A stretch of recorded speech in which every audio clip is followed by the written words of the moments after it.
This is a test. This is an audio test. What's going on, guys? Welcome to DG Bricks. This is my new Lego investing and reselling channel. But for my first video, I wanted to talk about a set that I have behind me, 75283. Now I'm sure everybody knows this set is retiring. I was able to pick this one up, I'm not sure if you can see, for the low price of $19.60 plus tax, but then minus a red card, Target red card 5% discount. So after sales tax was paid, and again, I live in a blue state, so the sales tax is relatively high, 10%, and we arrive at a total cost out of pocket of $20.48. I was able to score only a few units at this low cost, so that's kind of the trade-off. When you find these crazy clearance deals like this, you're often only able to get a quantity of 1 or 2, or if you're lucky, maybe 3 or 5. So anyway, let's talk about this set. Obviously, it was released in 2020, so this is a bit longer than we would like to see for a Star Wars play set like this. I'll call these a play set. Among the play sets that are retiring, this set does stand out to me, chiefly because of the 332nd clone, like everybody has been saying. This figure may never get released again,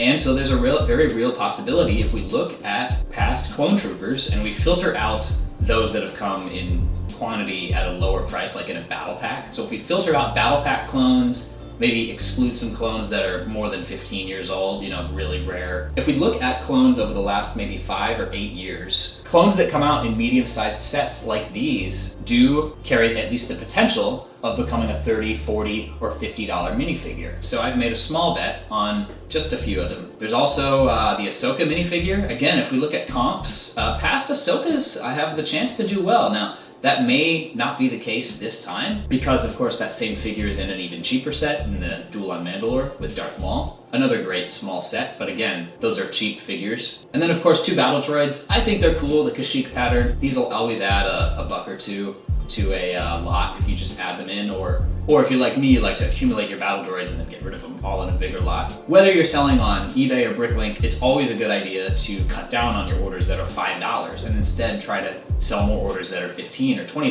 just because your time spent going to the post office and packing and everything is just much more efficient if you can do things at a bigger scale. Also, talking about the design of the AAT, I know the cannon is longer than it should be, but look, I think people blew that way out of proportion. Overall, to me, this is a nice looking AAT. If we look at past AATs, they can do okay. I wouldn't look for the real value on this to come from the AAT parts. That's a nice little bonus. I think the real drivers here are going to be the minifigures, and so we'll just have to wait and see. Time will tell. I like this set. As I said, I'm not going to go deep on it, but the starting price is a bit high at $39.99, but I think if you can score them on at least a 20% discount, this set stands a decent chance of going 2x or 3x in the first few years. Let me know in the comments if you enjoyed this or what you'd like to see discussed on this channel.